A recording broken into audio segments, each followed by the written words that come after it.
Evening, wonderful people, great Biafrans, wherever you are. This very evening, morning, noon, or night, depending on where you're domiciled, depending on where you're listening to us from, we welcome you to another extraordinary broadcast here live on this glorious platform, Radio Biafra, going out to the entirety of humanity. Biafra, I say good morning, good afternoon, good evening, and good night to some of you. We are the only indigenous broadcaster out of Africa being listened to right across the surface of this very planet Earth.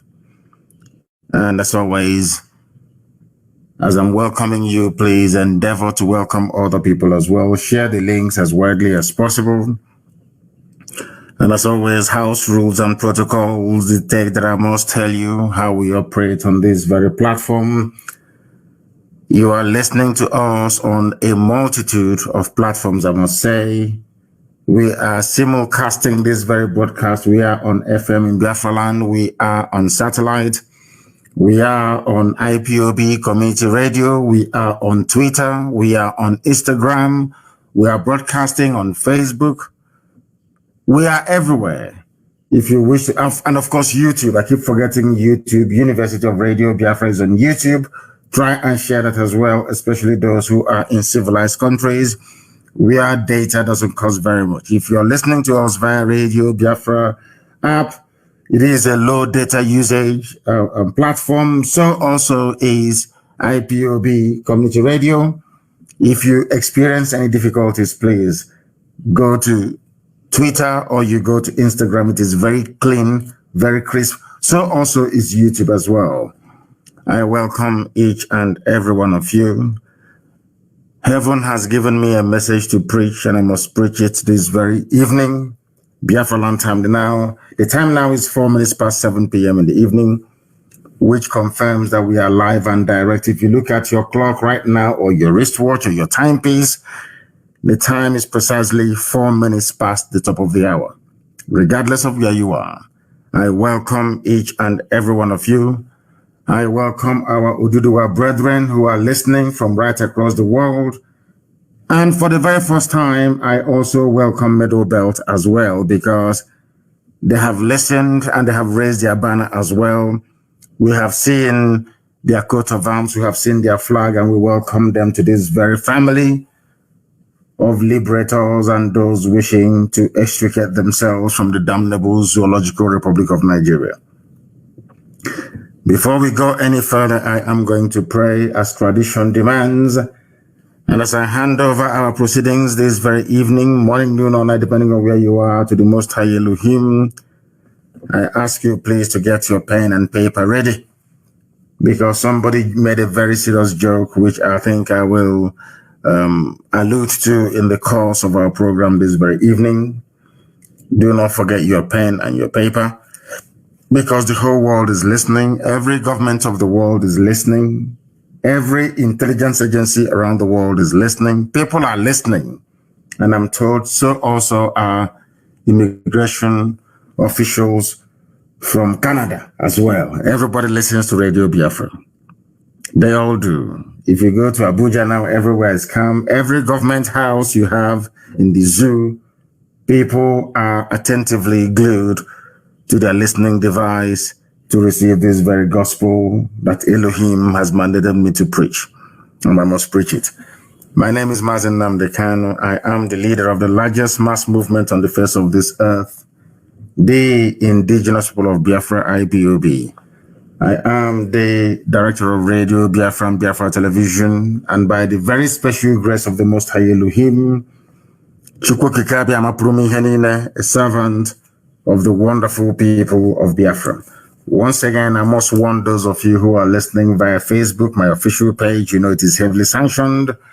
I will ask you please to be prepared to switch over to Instagram or to Twitter at a moment's notice, because very soon, when this very program hots up, they will begin to interfere because they wouldn't want you to hear what we're saying. And in fact, I was asking somebody to compile the names.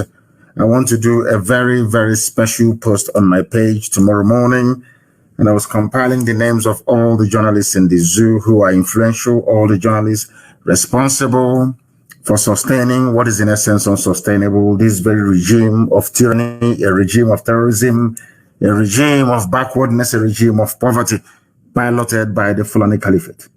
I will compile all their names. Please look for also those of them who are running Facebook as well. I want to add their names. I want them to understand what the Fulanis are doing to Yoruba people. I want them to understand what the Janjaweed are doing to the Yoruba race. As they're busy trying to fight to defend what is in essence indefensible, their land is being taken over. We must preach this very gospel this very day.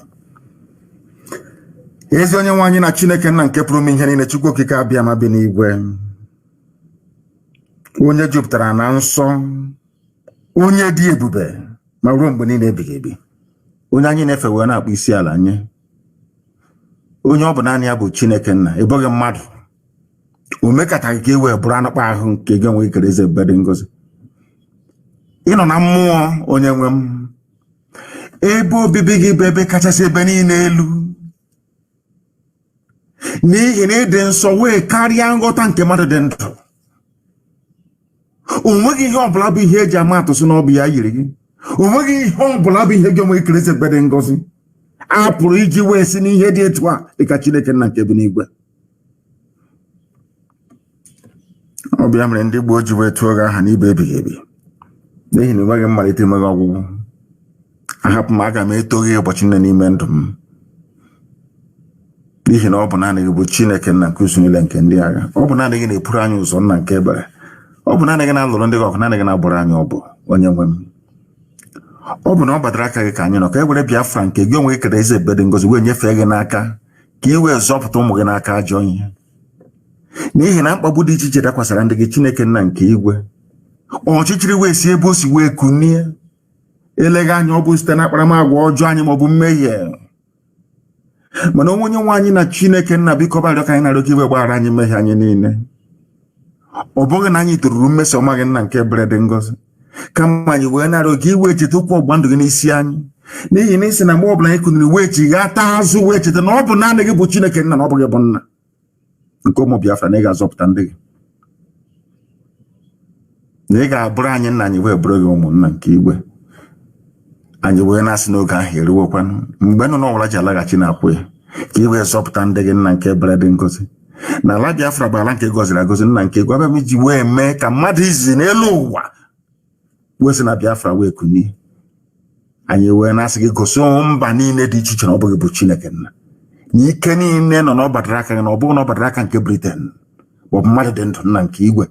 Gosi ụwa na ọ bụ na-adịghị bụ Chineke nna nke ụmụ Biafra. Anyị were ihe na ka anyị onwe anyị bụ nyefee gị n'aka wee na-arịọ gị ma mma gị na ebere gị amara gị n'ọmịiko ebe ndị gị nọ. Lekwa ụmụ gị ọbụla dị ndị nke eji eji. Anyị na-ekele aha nsọ gị n'ụzọ pụrụ iche n'ihi na ọbụla na ha bịa nwụrụ fara mbaka n'ụbọchị nke taa. Igburu wee daa n'Enugwu wee hapụ ya. Etu aka gị si wee hapụ ndị ọzọ bụ ndị eji eji. Agbanyeghị ihe niile mpụ niile nke ndị nọ na-eme ma ndị ohu ha ndị odibo ha bụ ndị nọ n'ala nsọ gị nna nke igwe. Ndị dị etu aka si ha ga-aba ha ọnụ n'otu n'otu. Ị ga-ejide ha wee laa ha n'iyi. Ka ha wee ghọta na Biafra bụ nkwa nke ikwere ndị gị n'oge rukwa mgbe ị ga-eji wee mejupụta ya.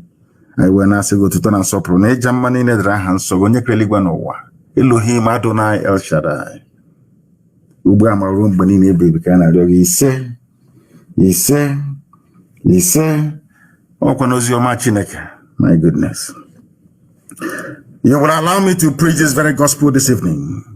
For those of you who are old timers on this very platform, this Radio Biafra, I want to reconfirm to you, I wouldn't call it a prophecy, I wouldn't call it a prediction, I will call it words spoken under divine inspiration.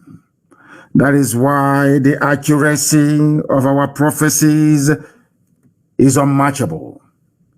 Those of you may remember in 2014, when they were campaigning, jostling, and politicking in the Zoological Republic of Nigeria that man created for the habitation of animals, called Nigerians. I made it very clear to you then, If those of you who are listening tonight, or some of you can remember, I said to all of you that Buhari is the one that holds the key to Biafra. I don't know how many of you can remember this, but I preached it on this hallowed platform, on this radio Biafra, this God-ordained radio station for the restoration of the children of light, that they may enjoy the sovereignty that God Almighty promised them. I preached it here on this very platform. I told you, do not despair, do not panic, that the Pharaoh is coming, and it is Buhari. I told you so on this very platform. I'm sure that some of you can remember that I said that Buhari is the surest way for us to get Biafra. Is it not happening now? Everything I tell you is gospel. Remember when I said that Buhari will give us Biafra? Those were the exact words I used. And it is now manifesting before our eyes. Everything happening today in the Zoological Republic of Nigeria is because they refused to let us go. I remember, I think it was in 2015 to be precise, thereabouts. I was in the USA and I was granted an interview by Rudolph Okonkwo, if I'm not mistaken. And I told him that if they do not give us Biafra, that Nigeria will be worse than, in fact, that Somalia will be a paradise compared to Nigeria. What is happening today? These are words on the marble. These are, I wouldn't call it prediction. These are prophetic pronouncements on this very hallowed platform that all over the world today, people are witnessing and confessing to its accuracy. Everything happening today in the Zoological Republic is because they refuse to let Biafra go. And I also want to tell them this evening, or depending on where they are, that the more you continue to delay the coming of Biafra, the more calamity you're going to face. And I want to point it out. I want to speak very calmly this evening so they can understand what I'm saying. Remember when I asked you to allow Biafra to go and you refused? I'm now speaking to the Sultan of Sokoto and the entire Janjaweed Caliphate. These very horrible people that have brought death, destruction, and mayhem upon the lives of very quiet, peace-loving people, not just of the Middle Belt, but across the entire South. I want you to listen to me very carefully this evening. Because of your delay in allowing Biafra to go, now you will lose Oduduwa as well. I want you to understand that the more you hold on to this very rigid, idiotic, should I say, unwavering position that Nigeria should remain the way it is, the more you're balkanizing it, not just in the spirit, but also in the physical realm. Why am I saying this now? Oduduwa agitation has hit a crescendo. And for the very first time, they have now also identified some of their leaders as being their problem. They are no longer blaming anybody else. And when people begin to blame their leaders, as we have been doing, I think they have cut off the whole thing. I believe that I don't know if Facebook has cut off the video on my page. I have no idea, but we shall see. Let us continue. If they kick you out, please find alternative platform to listen. People should go to my page and share all the links that people are using to listen to us, so that those who are on my page, who are suffering as always, will be able to listen via other means. After this very program, Ikechi will work very, very hard to ensure that the SoundCloud is uploaded as quickly as possible. I must preach. I asked you to let Biafra go. You said no. Now Oduduwa is with us. We then pleaded and said, allow Oduduwa and Biafra to go. You said no. Now Middle Belt has joined. If you say no to Middle Belt, Oduduwa and Biafra becoming free, very soon, the Habe Republic of Hausa land will rise up again with their own banner. Fulani, you have nowhere to go to. What you're then now going to do is to unleash your dogs of war. That is what you're going to do. You will think that by tricking the Hausa people to believe in you, to come and join you to fight other people, as you have done in the past, you will think that will be a viable option to take. But I'm telling you to spell your doom. I warned you before. You people should have let Biafra go on time, and to all of you shouting, insecurity, insecurity everywhere. We are dying. Look at our country. Come and speak. I warned you in 2014 and 2015. If you do not let Biafra go, everybody is going to suffer. And today, everybody is suffering. But I'm sure, you know, Fulani, they have this very primitive, almost a very satanic stubbornness that they have. They will say no. I want Fulani to understand something I said to Britain. You see, United Kingdom, those that created Nigeria, which I believe, you know, Britain, they also go in the realm of the spirit to do their own incantation. They may be top scientists, they may be an advanced country, they may be a civilized country, they may be enjoying the grace of God because Britain is blessed, believe it or not, highly blessed people. But I'm sure they see things. And I told Britain, the same pride that Britain had in the past in relation to Biafra is the same. Fulani has the very crude and primitive format of it. I want people to pay attention to what I'm saying tonight, very, very critically, please. I said the pride, you know that pride, we are white people, we created you, who are you to tell us what to do? And here again, live on air, I said to Britain, God Almighty in heaven will divide you into pieces.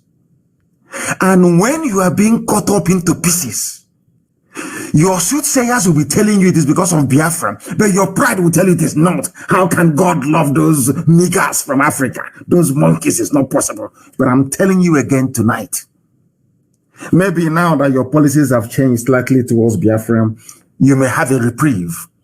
But I'm telling you this. If you maintain or insist that Nigeria should be one, this is for Britain. I'm sure that some, I don't know why I feel like recollecting what I've been saying in the past tonight. If you insist that Nigeria should be one, God will destroy Britain. And as Elohim is destroying Britain, your pride will not let you accept it's because of this lowly, these black people called Biafra. The same thing I'm saying to Fulani tonight. We are the children of God Almighty in heaven. We are the children of Elohim. You see, that is why we answer the names that we do. That is why we answer Wachuku. If you understand what I'm saying, that is why we answer Chibuzo, Chibueze. You must understand the reason why we answer these names. It is because we are the children of God. That is why we answer Wachuku. No matter how badly we upset and offend God, ultimately we are his children. Is going to forgive us and rescue us from whatever mess we may find ourselves in, as it is now with the zoo called Nigeria. Fulani, you will end up with nothing. The best thing for you to do is to stop all this gra-gra, all this show that you're doing. Come and negotiate with us the date for a referendum, that we, the children of light, may go and play the role that Almighty God in heaven intended for us to play in the advancement and development of black people all over the world. Or else you will lose everything. When I told all of you Nigerians that delaying the exit of Biafra from the zoo will bring unmitigated disaster upon you, you did not believe me. I told you Somalia will be better than you.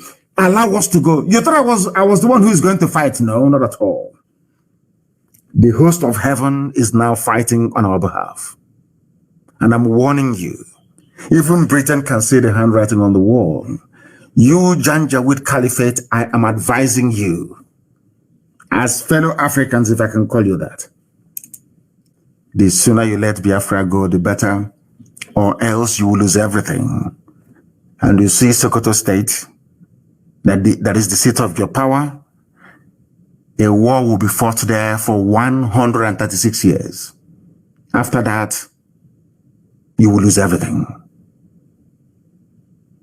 I'm advising you, don't allow the demons that you worship to deceive you. Biafra has come to stay. There is nothing any mortal can do about it. It's the word of God. There is nothing man can do about it. I am warning you. Oduduwa is now with us due to your delay, because in 2014, 2015, Oduduwa, they were not serious. They said no, one Nigeria. But today, Oduduwa is more fanatical. I can even say as fanatical as we Biafrans are about their sovereignty and their freedom. Only a few days ago, Middle Belt have now joined us. And I can assure you, if you continue, the Habe Republic of the Hausa kingdoms will rise up in the north to demand for their own independence. And I can say to everybody tonight, as I've always said, anybody that raises their banner and their flag to seek independence will get free oil and free gas from Biafra land in perpetuity, forever and ever. I want you to understand this.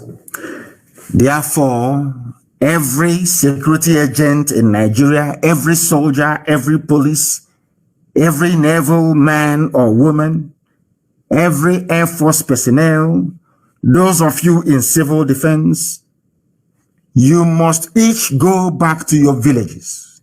Go back to where you come from to defend it. Because as you are being slaughtered, as those of you from the south are being killed in the north, they are sending people from right across the Sahel. These are deadly scavengers to take over your land. You must bear this in mind. You must go back to your fatherland right now to defend it. Because I want all the army and the police people to do a very simple survey. Maybe tomorrow morning. Because I know all of you are listening to what I'm saying tonight. Do a very simple slide survey tomorrow morning. All of you in the army, all of you in the police, I want you to do something very slight. Call your respective villages. I'm not saying where you're living in the township. Call where you come from, your village. Ask anybody in your village. I'm talking about those of you serving in Nigeria Army, serving in the police, serving in the Navy, serving in the Air Force. And you are not Janjaweed, you're not Fulani. All non-Fulani personnel in Nigeria security services or security agencies or whatever they call themselves, pick up your telephone tonight, even as I'm doing this broadcast. Call home.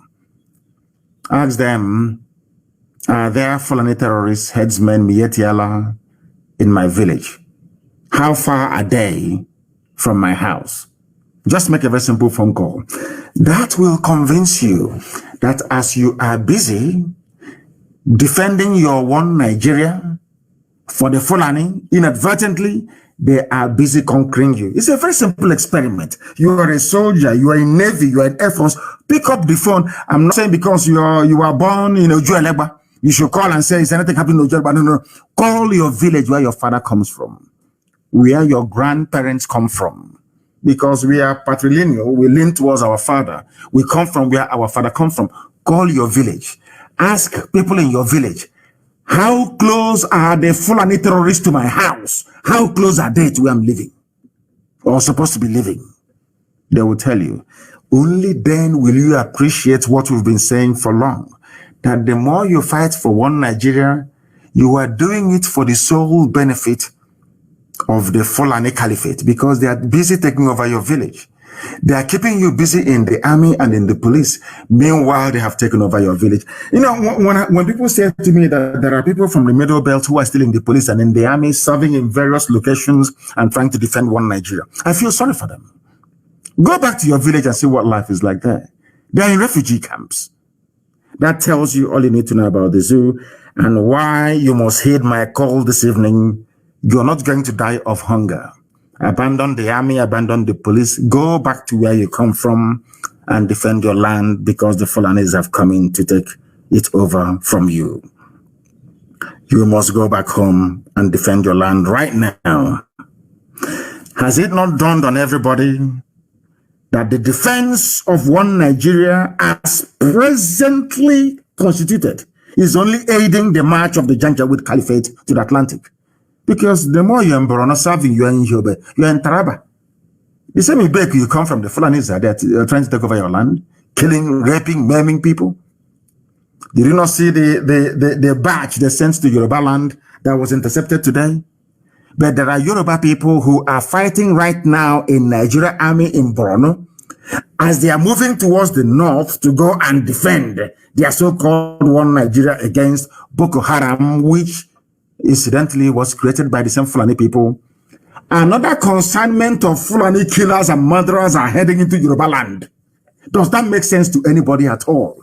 These are the things we are trying to get you to understand, but for some reason, some of you can't get it. You're moving to Yobe. You're being posted to Yobe, to Taraba, to Adamawa, to Borno, to go and fight insurgency. Is that correct? On the way, you are passing Dangote trailers and trucks coming into your land with the same insurgents, the same bandits coming to your village to rape your mother, to abduct your sisters, your nieces, and in most cases, your nephews as well. I want people to actually sit down tonight and rationalize what I'm saying. Those of you in the police fighting for one Nigeria, those of you even in the print media or in the electronic media, all those journalists trying to keep Nigeria one, call your village and ask them, what is the status of security in my village? They will tell you the Fulanis are everywhere. Doesn't that make a mockery of all the things that you claim you believe in? You know, sometimes a lot of people have what I call misplaced, sense of patriotism. You see, in Nigeria, the only people you owe your loyalty to is to your tribe or your ethnic group. That's where your loyalty should lie, and nowhere else. Not because Nigeria is an artificial creation. No, I'm not even going that far. But because the more you fight to keep Nigeria one, the more you're making it easier for the Fulanis to conquer you. That's what it is. I want people to understand this evening. People are asking, why am I speaking in this tone? And because I want it to sink in very well. I don't want anybody to say, oh, because he was insulting me, I wasn't able to understand what he's saying. That is why I am preaching the way I'm preaching tonight, so that you can understand it very, very clearly. We must end Nigeria as quickly as possible. I'm not talking about months, but in weeks. Why am I saying that? Because the Fulanis have perfected their plan to start an all-out conquest by the year 2022. By the year 2022, they want to start their full conquest. So we must stop them before they commence. If they commence, we cannot stop them. Because if they commence, all those territories they have taken from Benue State, all those territories that they have taken from Plateau State, all those territories they are occupying in Kogi State, believe you me, if we continue to wait, any day that the world steps in to say enough is enough, they will claim that very territory as their own. They would have advanced all the way from Sokoto to Katsina Ala in Benue State. What does that tell you about your future? What does that tell you about your future? You must listen very carefully without prejudice tonight, please, as we preach this very gospel. All of us, Biafra, Oduduwa, Middle Belt, and Hausa, these are the indigenous populations that we have. These are the true owners of Nigeria. Fulani people, they are less than 10% of the population. They are not indigenous to Nigeria, not at all. And in Africa, you must come from somewhere. You must come from somewhere. They have promised them that Nigeria is theirs for the taking. For them to succeed, we have to be as foolish as the Hausa people were. For them to succeed, we have to be as politically naive as the Middle Belt people were. For them to succeed, we have to be as moronic as the Yorubas have been for years. For them to succeed, the Biafrans will have to be as foolish as they have been for a very, very long time. Or should I say, those that call themselves the political class or intelligentsia, but, very, very daft and foolish, if you ask me. If we remain this stupid and foolish, the Fulanis will take us over. They will take our land from us before our eyes, and there is nothing anybody can do about it. Do you know that in Olu today they were shooting? Where today they were firing everywhere, trying to scare people away. The same thing they cannot do when they confront Mietiala terrorists with their cattle and the AK-47 in the forest, killing, pillaging, and raping people. They have never confronted them. But they are on the streets of Owerri and Olu, firing and shooting indiscriminately. Anytime I tell you something, please take it very seriously. And as heaven told me many, many years ago, the late dead Buhari did all he could and left the rest to Abba Kyari, to Isafuntu, and all the rest of them. They have done their best. The Fulani Caliphate have done their best to destroy Nigeria. But it seems that they are not alone in all of this. We must help them to destroy Nigeria and bring it to an end as quickly as possible. Somebody called it a pantomized country of Fulani terrorists. It is only going to get worse. A country where a minister professes to be a terror sympathizer and 200 million people could not remove a single minister. How do you think you can remove a president? Or so be it somebody that they are ruling in his name. Pure common sense. You cannot. The Fulani stranglehold is everywhere. Look at all the kidnappings and killings in Benue, across the Middle Belt, all the way from southern Kaduna. Even those in Borno, even those, they call it the Northeast. Look at their plight and look at their lives. Who are the ones doing the killings? I asked you to ask yourself this question last week. They are Fulani.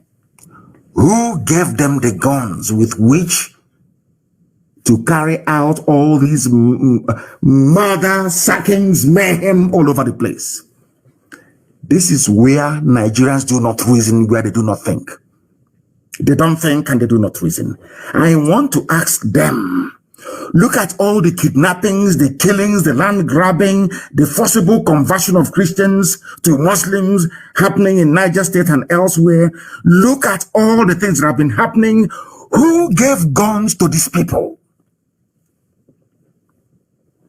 They claim they are jihadists from Mali, from Senegambia, from across the Sahel. They came into Nigeria either with guns or without. If they came with guns, how come they were not stopped? If they came in without guns, these people are from Mali, mind you, and all the rest of them, how come they managed to acquire guns? These are the things you must ask yourself, and the sooner you find answers to these questions, the sooner you realize how foolish it is trying to defend what is in essence indefensible, which is one Nigeria. Who helped them to come into Nigeria? The same Fulani people today telling me about one Nigeria. Let's keep the country one. There is insecurity everywhere. Insecurity. Who brought in these murderers into Nigeria? Nobody is asking the Fulani Caliphate this question, because they organized it. El Rufai, all the Fulani governors, because they believe the nonsense that Nigeria belongs to the Fulani race. It is theirs for the taking. And they actually believe it because of idiots like Wike and that great harlot, that bleaching, palm wine drinking harlot in Asorok. Look at what is happening all around you and ask yourself, who gave Mietiala AK-47 with which to intimidate, to kill, to pillage, and to rape? Who gave the Fulani terrorists all these weapons they are wielding everywhere? How can a Fulani nomadic cattle herder know where to find a dealer that sells bullets? You know, have you ever asked, when you see that lonely Fulani boy with AK-47, how do you think he replenishes his stock of bullets? Who gives it to him? So you think he will leave his cattle? Let's say they are somewhere around, what's it called, at Amasia, you know, with his AK-47. Maybe he has gone, he has raped, he has kidnapped, he has killed a few people. Ask yourself this question: how do they get a resupply of bullets? Who gives it to him? A Fulani cattle header. Have you asked yourself that question before? Any day you do, you will understand the hopelessness of one Nigeria. Do you think that this invasion and conquest of Middle Belt would have been so easy had Middle Belt seen what Ojukwu saw in 1966 and 67? If not for the prejudice of the people that call themselves Nigerians, do you think that you'll be seeing what you're seeing today? Had all of you supported Biafra, do you think you'll be losing your land today, losing your head, losing your faith, losing your religion? Do you think that Leah Shuaibu will be more like, I don't know, a breathing, whatever it is, for Fulani terrorists? Is that what you think? I want Nigerians to understand this. God is punishing all of you for what you did against Biafra. All the mayhem, all the killings. Ask yourself, why is it only in Biafra land that the Fulanis do not have any genuine stronghold? No foothold in Biafra land. Why do you think so? God is punishing every part of Nigeria for the crimes you committed against his children. I'm not expecting you to believe what I'm saying, but you know it to be a fact. That is the fact. But today, thankfully and mercifully, the brute is no more to tell you how miraculous God is. Buhari is dead, we know. How do we know that Buhari is dead, you may ask? Because God gave us brain to be able to use it to reason. That is why we are not animals, because that's what Mary Wollstonecraft said. The reason, the only difference between you and the Fulani cow is because you can reason. Listen to me very carefully this evening. Buhari is no more, but the Fulani Caliphate just tell you how merciful God is. When Buhari died, had they said Buhari is dead, Osibajo would have taken over. Osibajo is more learned, more urbane, more conciliatory, more progressive. Nigeria will still be one. That would have made our work very, very difficult. Because maybe Osibajo will come down to discuss and to negotiate, to say, oh, let's restructure, let's go back to the regions, either 1960 Constitution or 1963, whichever one would have continued in issue. But to tell you how miraculous God is, he hardened their hearts. They said, no, it's our turn. It's our turn. We must remain in power. The time that we are doing it, they never knew that that would lead to the end of Nigeria. They never knew that. Elohim hardened their hearts. And today, the Fulanis have run Nigeria aground. And they are being openly vilified by everybody. Even Britain is fed up. USA is fed up with them. EU is fed up with them. Now you understand it, don't you? They themselves are the ones now canvassing for coup. Forget all this nonsense you're hearing. They use one man called Clark, who said he's a senior advocate of Nigeria. Senior advocate of what? I have no idea. A senior advocate. Asking army to come in to take over power under a civilian democratic dispensation. And he is a senior advocate of Nigeria, a supposedly learned man. When I tell you that they're not educated, that's I'm insulting them. Senior advocate of Nigeria, advocating for army to take over. Can you believe that? What is wrong with the people taking over in a revolution? Instead of Mr. Clark to call for a revolution, he's asking military. Very lazy way of approaching the issue of all the ills bedeviling Nigeria. Now listen to me very, very carefully, please. I beg of you. How do you know that Buhari is no more? It is very, very simple. I want to prove it to you that he is no more. Very, very simple. Because sometimes you may be shocked, but 1 + 1 is equals 2. Always. Buhari, when IPOB started to torment the zoo, Buhari came out to give a live press interview. Not once, not 2 times, not 3 times. Only IPOB giving them problems. This was between 2015, 2016. Before the idiot died on the 27th of January of 2017. I know the exact date he died. Before Buhari's death, he was having media chat discussing every blessed day live, unscripted. Nobody would tell him what to say. Most of the times he was talking rubbish, but at least nobody ever guided him or asked him to say A or B. He had a mind of his own.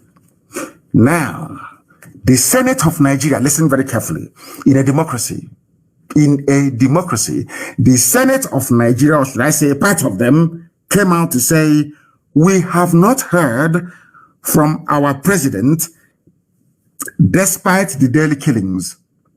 That on its own is an impeachable offense.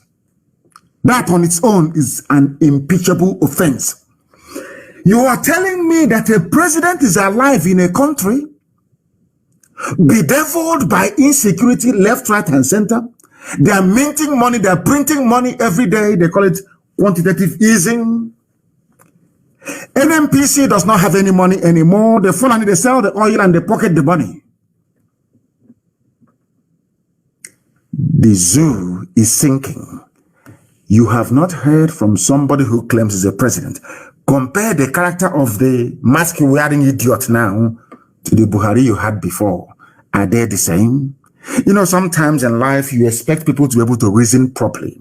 I am asking you people, you Nigerians, the thing that you're seeing now, coming from who you claim is Buhari Nasarok, the mask wearer, is it the same attribute of the man that you used to know? I'm sure the answer is no.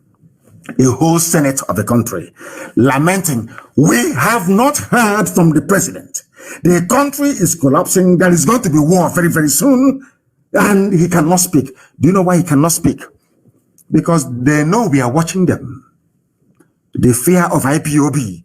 They know any move they make, we are going to dissect and analyze. That is why they cannot bring him out to speak. Not even common live presentation. They cannot do it. And all of you went to school. Most of you are graduates. Most of you have PhDs. Are you telling me that your common sense, that I'm sure that all of you possess? I haven't told you yet that there is nobody there. In every other country of the world, ordinary COVID-19, they receive almost weekly briefing. Now, let me shock all of you. Do you know that before, even during Buhari, during Jonathan, during Yaradua, during Obasanjo, and even before that, have you asked yourself this question? How can Nigeria go through a whole calendar year without no official visit from any head of state from outside? Official state visit with state banquet. Because all over Africa, all over Europe, although there is COVID-19 lockdown, heads of states are visiting each other. Have you asked yourself that question? Have you ever asked yourself that question? Now the Senate, Nigeria's own Senate, is now saying, let me read it for you so you understand. A Senate where you have democracy. Any other place in the world, the Senate will go into a session, they will vote and say, we demand to see the president address the nation. That's how it is done. That is why it's a democracy, the rule of the people. And the Senate and the House of Reps, they are the people which the presidency is answerable to.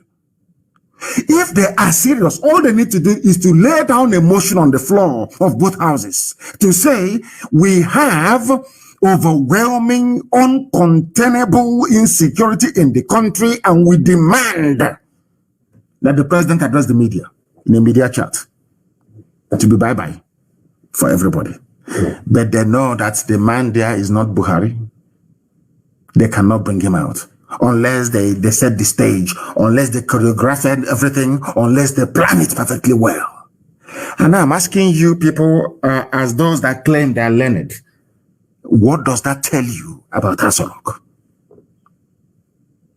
Let me read the news for you. The Minority Caucus of the National Assembly on Tuesday lamented that President Muhammadu Buhari has remained silent despite insecurity in the nation.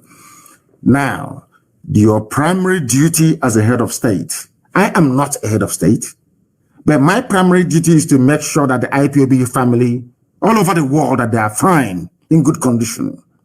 When there is a breach of security, I make sure, even in the middle of the night, I wake up and I make sure I address it. If I come on air, I speak about it live. A country of 200 million people. If this man couldn't speak under COVID, he could not speak under raging insecurity, almost civil war status. When is he going to talk? It's a simple question I'm asking Nigerians. That tells you that there is no Buhari, he's dead. The clown they put there, all they can do is to script something, use deep fake, artificial intelligence to mimic the voice of Buhari through a microphone. You think it is the idiot who is speaking. There is no Buhari. That is why, despite this rating, even to address people live, I said live on TV, he cannot do it. Once in a while, they package him, they bring him out, they say, oh, he has spoken. Oh, yeah. And the Yoruba people who are eyeing 2023 will just simply concur and wait for their turn to come. It's only 2 years away. Why can't we just wait? And we'll start enjoying oil and gas money. The caucus also said that the APC-led administration of President Buhari has continued to breach the constitution. We have not, according to Abaribe, we have not heard from our president, despite the daily killings that are going on, and have turned Nigeria into a killing field of unimaginable proportion. Nigeria is at war on all fronts, basically, fighting Fulani domination and impunity. People are dying every blessed day. The person you claim is the president cannot speak. What is his job then? I'm asking you. Do you see how we know that Buhari is dead? That even the Senate is begging for him to speak in a democracy. I'm advising them today because some of them, they claim they're educated, but they're not. I'm advising you on what to do. Constitutionally, you have the powers. Go and pass a motion on the floor of both houses. Send it up to Asorok and say, we demand to see you to address the nation live and answer questions from journalists regarding what is happening in the country. Not just address. You must be interrogated. We want to ask you, then you will see that the idiot will fall apart. Because we have planted a press man there. I'm not going to tell you his name or his network. He is going to ask him a question in Fufude, the native Fulani language that the old dead tyrant Buhari spoke before he died on the 27th of January 2017. I stake my life on it. I have said to them, if you can bring out this man and prove he's Buhari, I will drop Biafra agitation and apologize. But I know that the idiot is dead. They are shielding. The only reason why they cannot speak is because, you know, they thought I will remain with, they don't know how we discovered that Jubril had fled. They were shocked. They thought I'll be saying Jubril all the time, so that Western intelligence will say, oh, he doesn't have his facts right. I know when they switched from Jubril to Yusuf Abubakar Mohammed from Niger Republic. That is the new Buhari you have. That is why you cannot see him. That is why he cannot do tours. That is why you cannot see him come out to receive heads of state. That is why nothing, everything is secrecy. You can be killing, people can be dying. You never hear a word from him. They are shielding Yusuf Abubakar Muhammad from talking because the day he grants any live, unedited, unscripted interview, the political class in Nigeria will commit mass suicide. Because I'm sure that's what they would do. Rather than, come around and say, IPOB, Nnamdi Kanu has been right all this while, they would rather die. That's black people for you. They will commit mass suicide. That thing in Aso Rock, as I told you in 2017, is not Buhari. If you say he is Buhari, I want him to have a live media chat, the type the old Buhari had on the 31st of December of 2015. It's a challenge. If you claim Buhari, that idiot there is Buhari, let him come out and address the security situation in the zoo called Nigeria.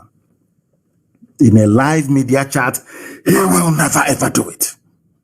That day, the shame of Nigerians will be open for the whole world to see. The war, right now, a lot of countries, in fact, Nigeria is the only country in the only passport that you require visa to go to almost every other country in the world. Because of how useless it is. Any day, that thing there, Yusuf Abubakar Muhammad grants any live interview or media chat. If you say you're a Nigerian outside, people will spit on your face. They will say, we know you people as fraudsters and criminals. We never knew you're even this stupid. At least criminals are supposed to be very smart. You people are equally very, very foolish. So Abaribe, the Senate, and they can talk all they like. That thing there can never grant any live interview for anybody. He will not do it. Any day they try it, they are finished. And they understand that very well. That is why he cannot hold a live media chat. People are talking about impeachment. Let us impeach him. As my dear brother Mbaka said, let us impeach him. Do you know why Fulani is against impeachment? But Fulani wants that boy to leave. They want to remove Buhari, that name Buhari from Aso Rock. That is what they want. Oh, forget all this nonsense that they want planting it everywhere. The only reason why they said no to impeachment and why they are running after Mbaka that I'm glad they've released. I didn't want to talk about him or write about him or tweet in the afternoon. We are just waiting to see if they will hold him. And then that thing they want, they will see it. But luckily for them, they release him. Let me tell you something you don't know. The reason why they're against Mbaka and everybody talking about impeachment is because once you impeach him, listen, he will be forced to come out to respond in the open. Journalists will interview him. That is why all of them, they're running helter-skelter. Nobody wants nothing. They don't want you to talk about him. Because any day you vote in the House of Senate or in the Senate or in the House of Reps to impeach him, you will now give him a right to reply. Because the article, as Trump did in America 2 times, because the articles of impeachment will outline his crimes and misdemeanors. And the law of natural justice dictates that you must give him the right to reply. Who is going to reply? Buhari is dead. Is it Yusuf Abubakar Muhammad that will reply? The cabal won't allow it. Now you understand, don't you? That is why they're against impeachment. Because you cannot impeach a dead man. The Fulani Caliphate control all of you in the zoo using Yoruba media and your political leaders. They have captured the 2 critical, in fact, there are 3 critical constituencies in life. Media that brings you information and enlightenment. Your political leaders, traditional rulers, and also your religious leaders. That is why anytime they sense danger, they will send DSS. People are trying to destabilize the country. They want to remove Buhari from office. Oh, no. in order to sow seeds of doubt and confusion amongst you, so you can no longer be together to ask for what is right. Asking for anybody you claim to be Buhari to address the nation is not causing trouble. It is not. It is called democratic accountability, isn't it? These are the things you must bear in mind. This thing about coup that they sent Mr. Clark to talk about coup is a well-planned move to manipulate people's minds into thinking that Buhari was removed as a way of hiding the fact that Buhari is dead. Fulani is praying for a coup. Forget all that was planning it. And I want Asorok to know that I know their plan. They want to do a coup to say, oh, we have removed Buhari, he's incompetent, as a way of hiding the fact that Buhari is dead. That is what they want to do. And once they do the coup and they put in somebody, first of all, they said, we'll put in a senior Yoruba general to calm everybody down, to stop Yoruba agitation. That's what I'm just trying to let Tinubu understand. For if he doesn't know, they have two people in mind. One is a Yoruba high-ranking army officer. The other one is from the Middle Belt. They want to use them to try to calm everything down. The same thing they tried to do with Ogundigwe in 1966. And they ended up doing with Gowon. They killed everybody. Every Biafran high-ranking officer they got their hands on, they killed. All of them. They knew the world was very, very upset. Fulani knew they could not sell that very narrative to the world. They approached Brigadier Ogundigwe and asked him to take over the reins of power. He said no. They went to Gowon, a Christian from the Middle Belt. That is how they operate. The same thing they want to do now. So all this talk of they want to overthrow us is all rubbish. It's Fulani who are planning it because they know that the clock is running down. They know the clock is running down. They know that once people, shed this cloak of ignorance and begin to say that Buhari is dead, that they are finished. They want to use a coup. Fulani coup, by the way. After all, Fulani controls the army. How can anybody do a coup in Nigeria? How is that possible? Fulani controls everything. All the generals that are Fulani. Everybody in the hierarchy of the army is Fulani. So how can you do a coup? How is that possible? All the commanders of the tank corps you have in the zoo called Nigeria, they're all Fulani people.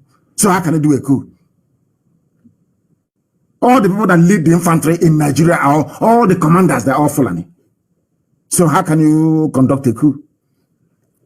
It is the Fulani planning a coup so they can say that Buhari was removed due to incompetence. And then after that, they'll say, oh, he's living a quiet life. You know him, he's a man of peace and quiet.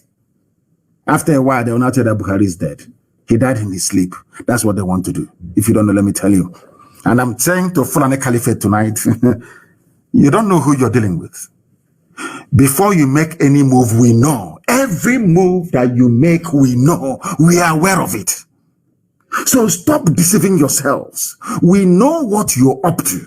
We understand your game plan. This thing about coup is because you want to remove Yusuf Abubakar Muhammad before it's too late. Because there's nobody in Asorok. If there is anyone in Asorok, the person will be talking.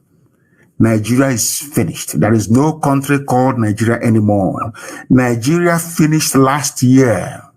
Nigeria is now only existing on paper and the fear of the South. The cowardice in people of the South. And the promise of a greater, better tomorrow for the likes of Wike is only what is holding the zoo together. The zoo is dead. Absolutely dead. Their plan has failed.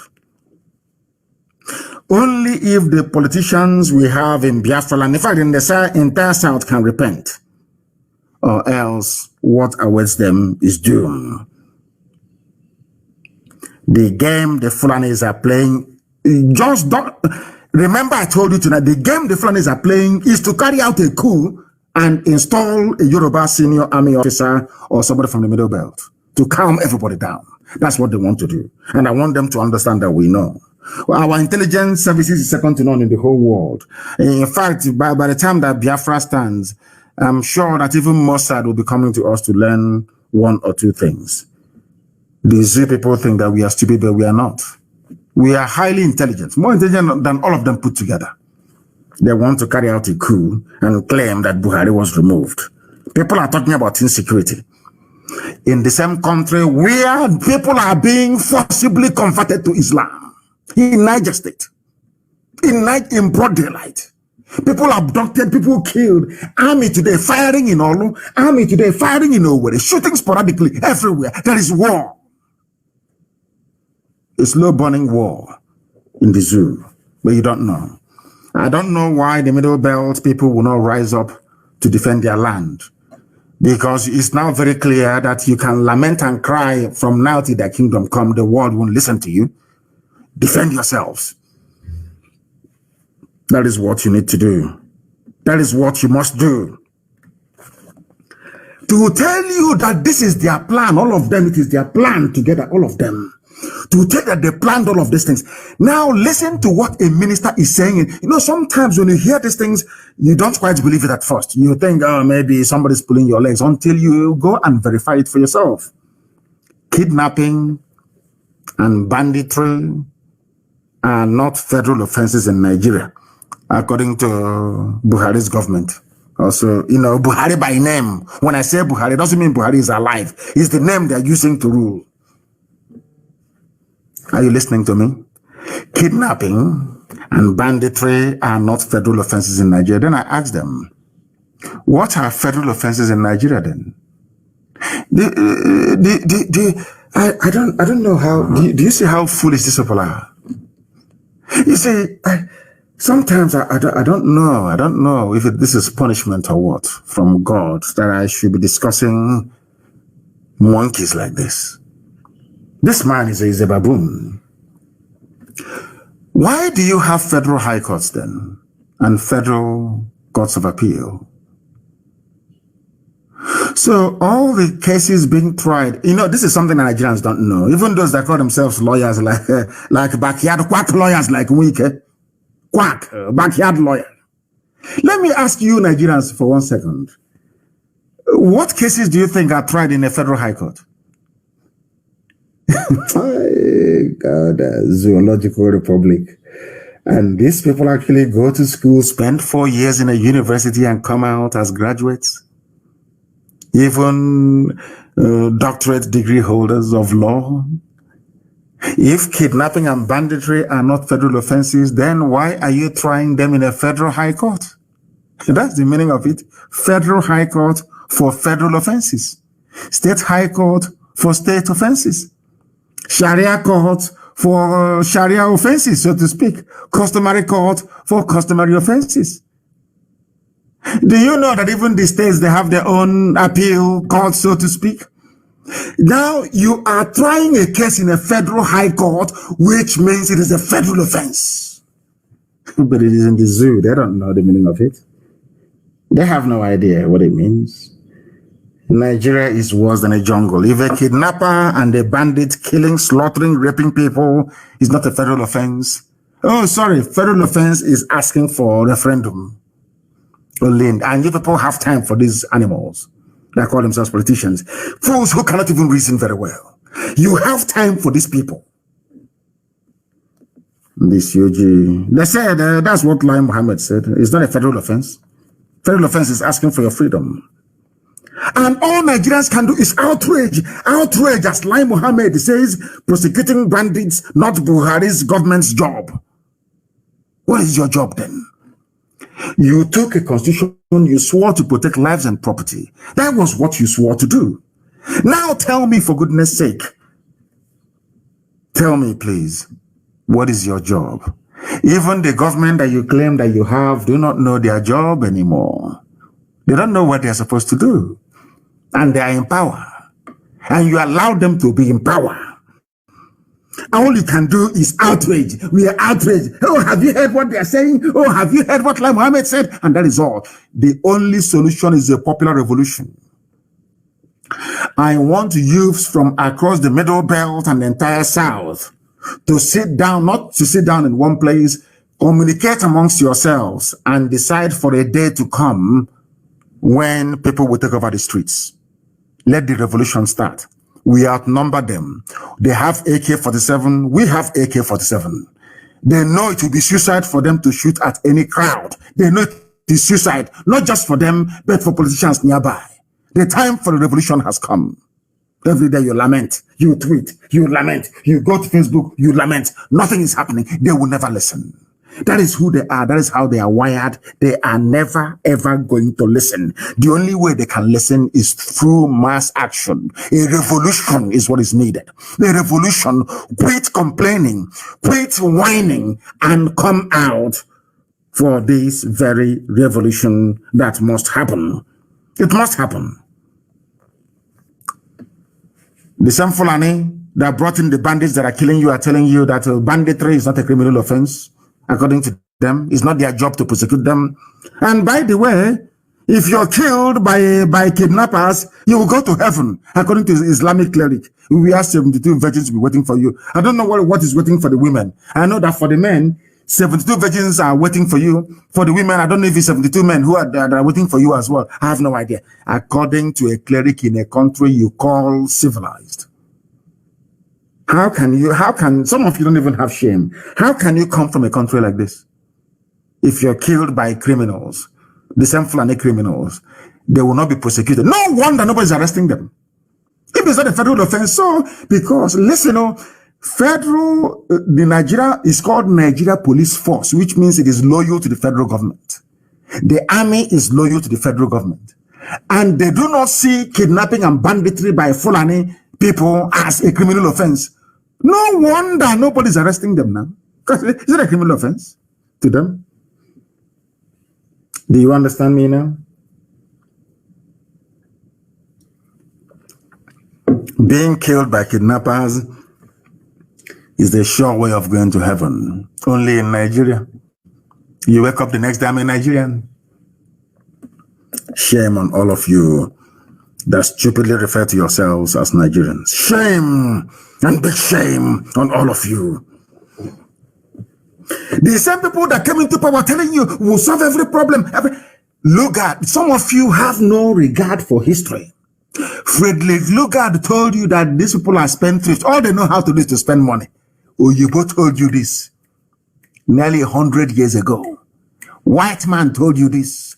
This Fulani you're looking at, all they know is to spend money. They are very lazy. Oyibo told you this, but you never listen. You never, ever listen. Let me tell you what they're doing in the zoo. The same people, we are coming to root out. Oh, how about war and corruption? Have you been hearing about war and corruption lately? Because nobody is more corrupt than this current APC government. They are the worst of the worst in the history of Nigeria. 316 projects were duplicated, worth 39.5 billion in the budget for 2021. APC. Fulani Janjaweed Party. The party of the same Tinubu asking you to vote for him. These are hardened criminals wearing agbada and danchiki on the floor of the National Assembly, looting and stealing. That is why they don't want Nigeria to break. Oh, no, our country, let's keep it one. Listen, because they are thieves. Because of what they're getting. All of them, even from Biafra, from Oduduwa, these are thieves. These are certified criminals. When they tell you about one Nigeria, it's so they can keep duplicating the budget. It's a headline news. 316 duplicated projects worth 39.5 billion. It will go in the pocket of somebody. It's just news. You read it and you just go away, and there's nothing. Nobody cares. But that is your future. They steal this money, they go and print money for you. They steal this money, they bank it abroad in dollars, and they are printing worthless, useless naira for you.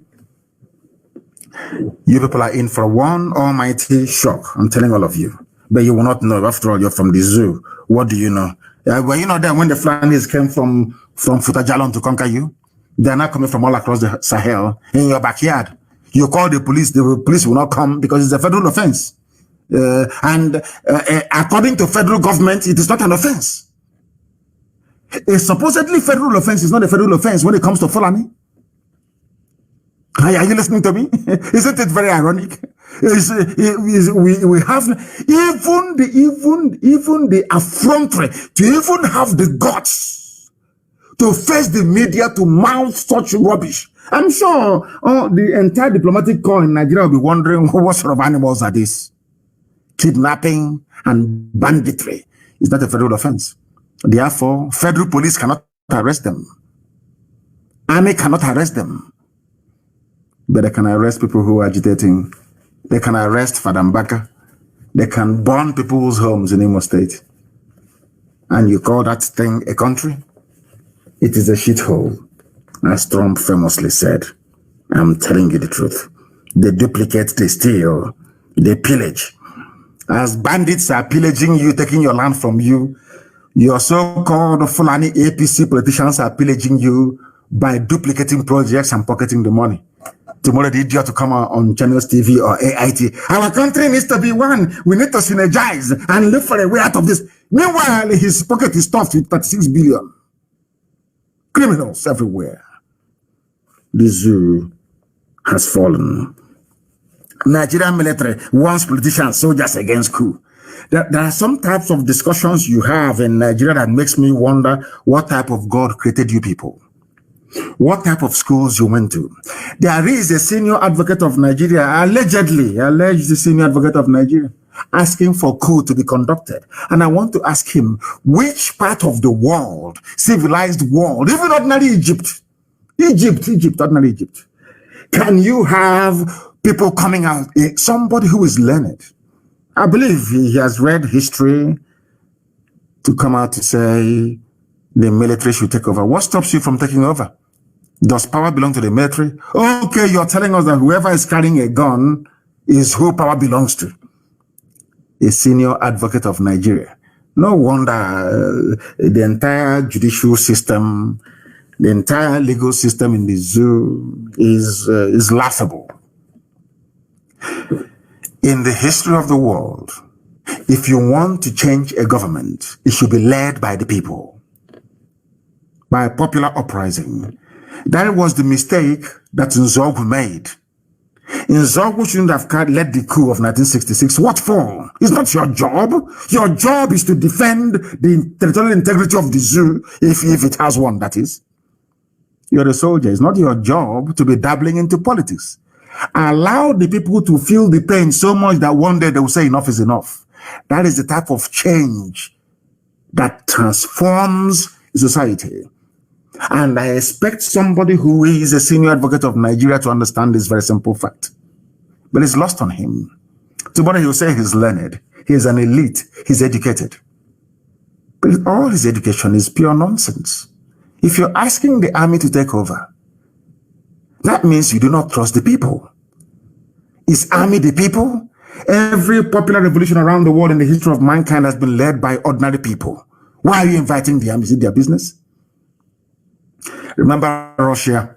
There was a time that during the dying days of the Communist Party in Russia, they tried to send the troops to go and kill people. I remember very clearly, Boris Yeltsin mounted the tank, one of the tanks that the soldiers that came to Russian White House to bulldoze it was driving. He mounted it and spoke to his people. The army of Russia said, we are not going to fire on our people. In Nigeria, if the army can say tomorrow, we are not going to fire on the people, things will be different. It will change.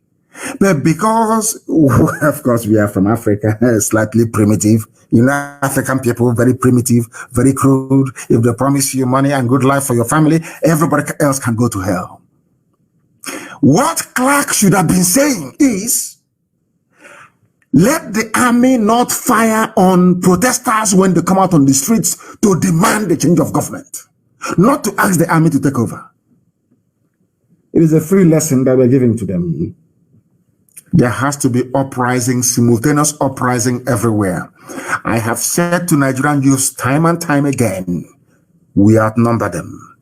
The only reason why NSAS protest collapsed was because of the ethnic sentiment introduced by Yoruba journalists, courtesy of Tinubu. That was what killed it. When they started saying, oh, that Biafrans cannot come to Lagos to do this, to do that, that was when they killed it. NSAS should have solved all the problem of the zoo.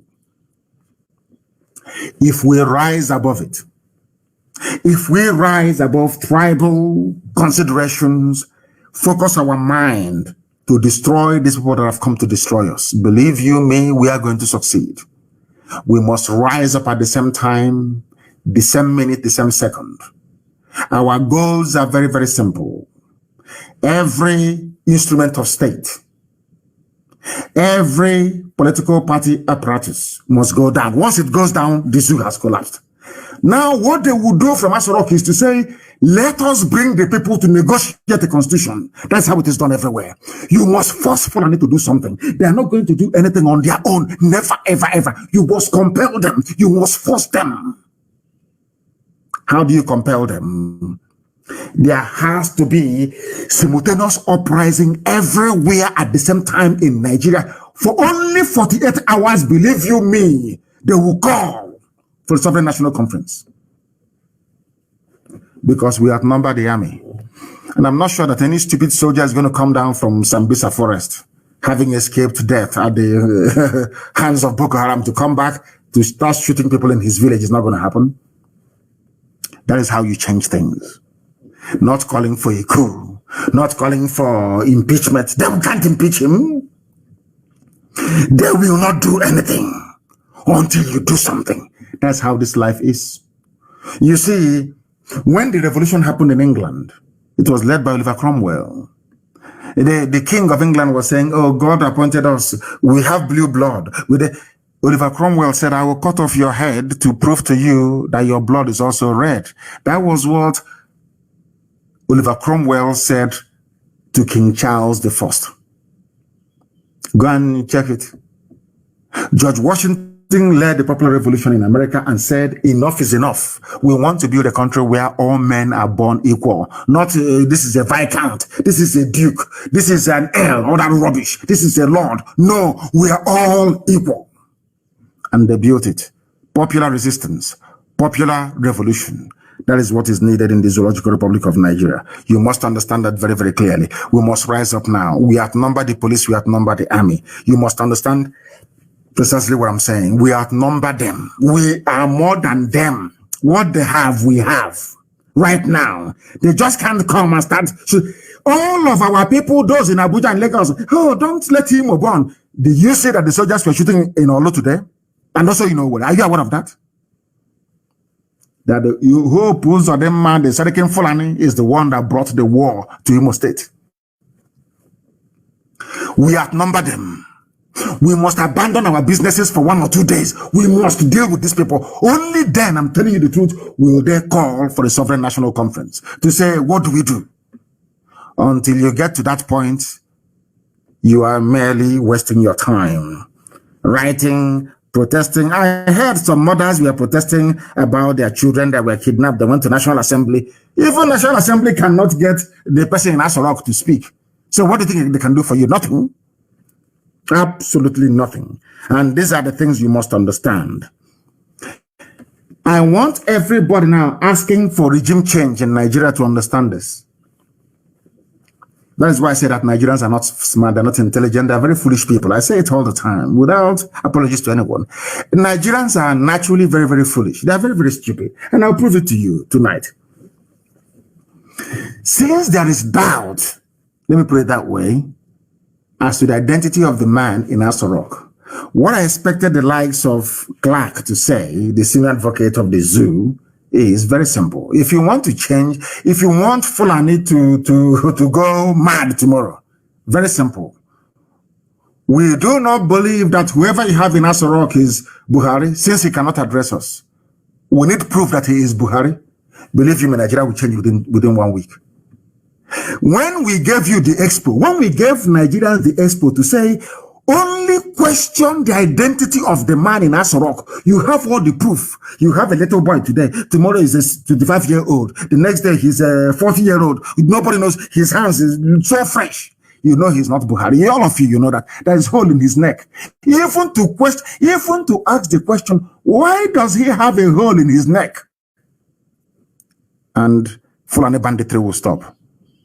Your land that they're seizing will stop. You will leave your IDP camps and you go back home. Only one thing you need to do. Don't ask for impeachment. Don't even do a revolution. Let's even put that to one side. Ask them to bring out that man in Asorok to address the nation, and you have your answers. I'm telling you the truth. You know, God is miraculous. He gave you ways to deal with the Fulani Janjaweed, but all of you messed it up. We told you. All that Clark needs to do is let there be a DNA test to prove that this man is the real Buhari that we know. The old man, the sickly, dying old man that we know, that had a brain tumor. Show us is him. I'm telling Fulani will change overnight. First of all, they'll bring their DSS to grab a few people, which is what they normally do. And the DSS, as you're abducting people, the day we abduct you, I hope you will not cry. Now you're going about abducting people. One day you'll be abducted as well. And when we do, I know that idiots will start acting from Lagos. Our security men, now that security men are abducting people, you will not see it. But the day they themselves are abducted, you start complaining, you start crying, you start whining all over the place. Simply ask for Buhari to do a live press briefing, or ask for the DNA of the idiot in Asorok, Muhammad, Yusuf Abaka Muhammad, and the zoo is gone. You get a regime change overnight. But in fact, they'll tell you that he's going to London, he's sick, he's incapacitated now, Osibanja, please take over. That's all. Any day, forget about everything. Question, focus, zero down on the identity of the man in Asorok, that his house is burning and he's not speaking. Is that a president? Where in the world will you have this level of insecurity bordering on a civil war and no comment from the person you claim is the commander-in-chief and the president, His Excellency, Mr. President, all that rubbish? Because he is not Buhari. Mr. Clark, rather than asking for a coup, rather than asking for impeachment, I have made it easy for you people, or should I say easier for you people. Simply ask for the man in Asorok to come out and prove who he is. And it's over. Game, set, and match. As in chess, those of us that play chess, it's checkmate. It's finished. It's over. Bye-bye. Fulani Janja Buddhism is gone. God gave you that window of opportunity.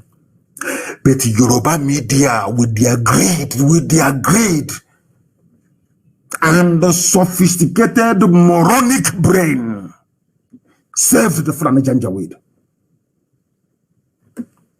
Simply ask for the man in Asorok to prove who he is.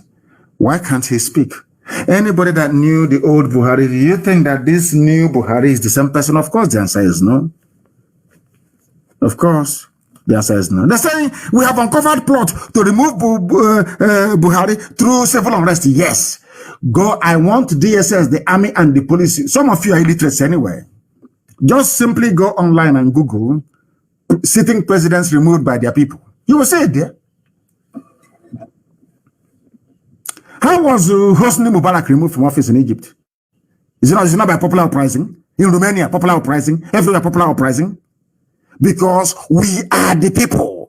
Power belongs to the people. If they do not like what you're doing, you go to hell. But in Africa, they will say, oh, because it's Fulani, it's our turn. If you know it is your turn, it is Fulani, that means we are not supposed to be together in the first place. That means we are different. If every little thing, as they did during the NSAS protest, if every little thing we invoke ethnicity and we invoke tribe, that means ab initio, we should not be together. You cannot claim that everybody is a Nigerian. When it comes to solving a Nigerian problem, you now hide under your ethnic group, under your tribe, to seek refuge.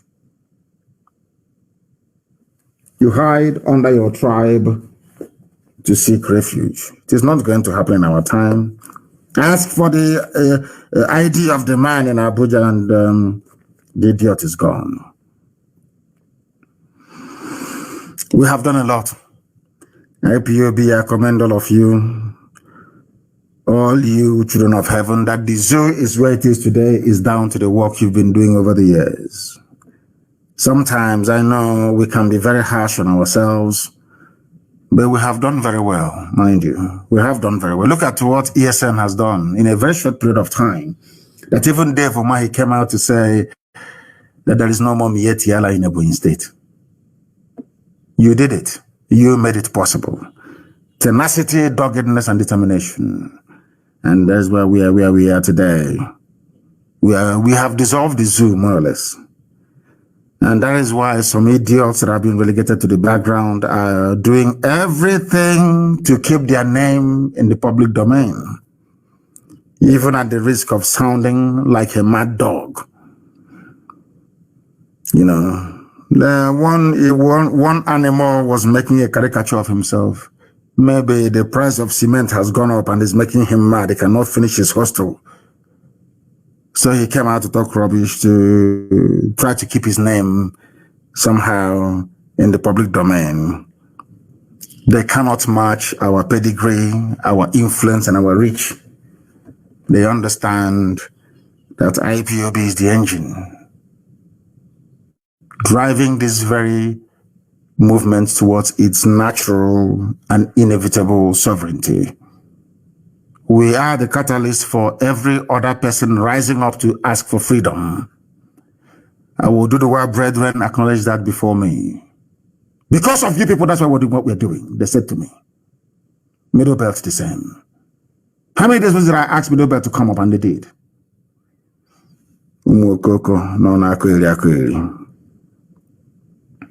That is why I am glad this evening that the Middle Belt have released their country flag, their currency and coat of arms, and we must encourage them. I am encouraging Middle Belts to continue to do what they are doing because that is the right way to go. Freedom for everybody. And you will get oil and gas from Biafra land for free. And for those of them saying, oh, we are from South, we are from Niger Delta and all that rubbish. Remember also we have the largest gas field in Ohaji. We have oil in Ebema, we have oil in Mbide, we have oil in Awamama, we have oil in Aguleri, we have oil in Uguta. Yeah, are you listening to me? Oil everywhere in Okwa. In Abia, so-called Abia State where I come from, there is oil. There's oil in Ogbaru. In Ogbaru, if you go to River Niger, you will see oil coming out of the bed of River Niger. You will see it there with your naked eyes. Because of the janjaweed in the north, I may be talking rubbish.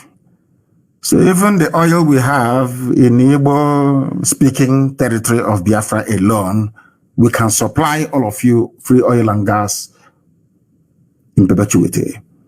Middle Belt, you will stand on your own. We are going to dredge River Niger all the way to Lokoja. So you will have free, in fact, we will internationalize River Niger. So you will have free, toll-free shipping all the way to Lokoja, your river port. You have nothing to be afraid of. And everything I'm saying to you, we are going to put down in a treaty. Signed before Israel, USA, Canada, EU, China, and Japan. International treaty. So you will know that we have nothing to hide. We want everybody to be free. Our fight is not about oil and gas. I keep saying that to you all the time. We'll give you oil and gas for free. That the very treaty guaranteeing that will be overseen by the international community. So we cannot renege on it. I want you to understand that this very day. That is why the death of the innocent must be avenged. I want to let the army and the police to understand this. If you go about killing innocent people, you're going to die as well. The time and place of your dying, people will choose for you. You will not know. You can be doing your gra-gra in the daytime in a way, eventually you're going to die. I assure you of that. Watch and see. Hope Uzodema will not be there when you're dying. You see that gra-gra you're doing it over now, shooting gun, they're jumping up and down. The day you will die, Hope Uzodema will not be there. And you would have wasted your life for nothing. And for those of them that want to be noticed, running around, that's the big thing. When they run out of cash, they want to attract attention from Abuja.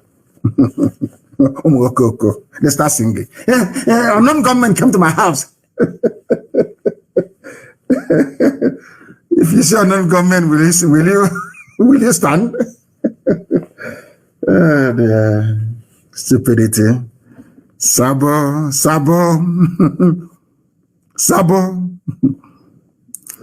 To not be well with them. In the Middle Belt, they are crying. The reason why they are crying in the Middle Belt is because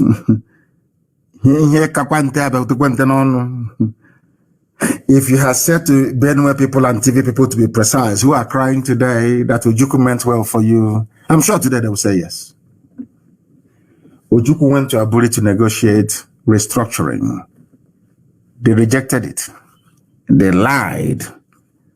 They used their media preponderance to propagate lies against an innocent man.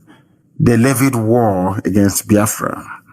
The first shot of the war was fired at Gakem, or Gekem to be absolutely precise, and it was fired by the Nigerian army. Fulani have always wanted to conquer us. Britain thought that the Fulanis were very mild, people, very stupid. They want to squander money. They want to own houses abroad and all the rest of it. They never knew that these are vicious, wild beasts. Now they have realized it. Britain is now saying, you can now say it, isn't it? Today, Benue TV, those that they convinced, Igbo man is your problem, Biafra is your problem, they're the ones who are crying today. Even the first lady of Benue State is crying. Every day, killings in Benue, every blessed day, because they will take it from you. Unless you rise up now to do something. No fewer than 17 persons, including women and children, have been reportedly killed, slaughtered by headsmen in the home of the wife of the Benue State Governor, Mrs. Eunice Autumn. Very clear, isn't it? The same people that call you North, we are from the North, we North against the South. Now they're the ones who are slaughtering you. What does that tell you about these people and their mindset? What does that tell you about the way they think and the way they reason? What does that tell you about your new alliances? The alliances you should be forming is with the South. Benue, Middle Belt, you must know this. Your future lies in aligning yourself with Biafra and Oduduwa. Anything else is suicide. Because those people, they will take your land from you. They will kill you. They will impoverish you. They will rape your children. They will abduct you for ransom. And the police will not do anything because all these crimes I've just enumerated, they are all not federal offenses. And you don't have state police to arrest them. This is how clever the Fulanis are. That is why we must rise up now to challenge them. That is why we must defeat them. All it takes is for all of us to rise up at the same time. If we decide tomorrow night that we're all going to come out on the streets tomorrow, across the Middle Belt and the South, this whole game is over. They will send, in fact, police won't even come because we'll kill them. They can't even come. Are they mad? Even Guardian newspaper, the arch-conservative Guardian newspaper of Nigeria, these are the people, one Nigeria, they are the ones eating the money of the zoo from time. So they believe in one Nigeria. They are even asking, and can you believe people are begging their own president they claim they voted for? There is no wisdom in silence. Please speak up. We are begging you. A whole editorial of Guardian newspaper, the same day that senators are complaining. Let him speak. He cannot speak because he is not Buhari. Guardian newspaper, you people should open your brain. I know that black people are naturally very stupid, but for once reason, he cannot speak. The old Buhari, you don't need to prompt him to speak. He loves talking. This one is Yusuf Abubakar Mohammed, because Jubril contracted corona and ran back to Sudan and is having fun now with all the money he made. Nearly $250 million he made, impersonating Buhari, wearing his mask. Everybody involved in the recruitment of Jubril has been assassinated, all killed. Remember the death of the Nigerian diplomat in Khartoum, in Sudan? That was the man that recruited Jubril al-Sudani. They killed him to kill every trace of discovery. There is no wisdom in silence. A whole Guardian newspaper editorial that tells you all you need to know. They are begging him to speak. Being the head of a representative democracy that requires regular engagement with the electorate, the leader is reasonably expected to talk to and talk with and generally keep in touch with the people through many channels available in this 21st century. In these times, Buhari's silence is no longer golden. He is silent because he's not Buhari. Ndara. That is why he is silent. He is not Buhari. Guardian newspaper editorial board, the person you're writing to is not Buhari and can never speak. Unless they carefully prepare him once, 10-minute speech, once every 6 months. And you people are condoning such nonsense because you allowed these people to exist. You allowed the Fulani to gain the upper hand. Yoruba media, you gave Fulani the upper hand. That is why they are doing what they're doing. The complacency of the middle belt, the likes of Gowon, of Danjuma, keep shouting your one Nigeria as they swallow you up. Keep shouting your one Nigeria. And they will swallow you up. Please come and speak to us. Come and speak to us. The army will never invite Sheikh Gumi. But the army can abduct Fadam Baka. The army cannot go and invite any bandit in the north because it's not on the fence. But the army can summon an Ondo lawyer for saying that 3,000 Fulani people are camped in their area to tell you that these people, they planned all these things. Why you Nigerians cannot see it, I don't understand. A legal Mr. Wole Odushola said that there are about 3,000 Fulani men taking shelter inside Okitipupa Army Barracks. These fighters, they come and they stay in Army Barracks. He's a lawyer. They stay Fulani. These people, Nigeria, you people, you don't deserve to live. You deserve what the Fulanis are doing to you. Fulani will go and bring killers and murderers, terrorists, and put them in army camp. And the army will provide them support. When I told you that the army provides support for Fulani terrorists, you never believed me, but it is here. From a Yoruba man, no, not from a Biafran. And you know what the army did? The army invited him for arrest. We are going to arrest you. Who asked you to say such a thing in public? That is your one Nigeria for you. And I keep asking everybody, is this the Nigeria you're praying for? Is this the type of place you want your children to be born and to be raised in? These are evil people. These are people who do not even understand the meaning of governance. These people do not have common sense. Their brain is dysfunctional. All they want to do is to conquer you. Look at Middle. For those of you shouting one Nigeria in the south, go to Middle Belt and see what is happening to them. For those of you claiming Nigeria will be better one day, I want you to go to Benue State. I want you to go to Kogi State. I want you to go to Niger State and see what is happening to them before you pray for one Nigeria. The reason why these things are happening to them is because they were interested in one Nigeria. They were. And a whole army barracks is now housing terrorists. And any day we chase those terrorists into the army barracks, you say, oh, they're attacking the army, our security forces, our security services. All of you writing your security services, why don't you blame your army when they're harboring terrorists in their barracks? Why don't you blame them? You will not blame them, but you want to blame those who are blowing the whistle on these animals from the Sahel. Look at how the Fulani Caliphate terrorists, they did not just fall from heaven. It was the likes of El Rufai, the same Fulani politicians that groomed them because they want to remove Jonathan from office. There is no show of force in the north, but in the east, people are being killed. A businessman was killed with a friend in his car. You know what? I have not heard anybody write any condemnation or condemnatory statement against the army in Owerri. No one.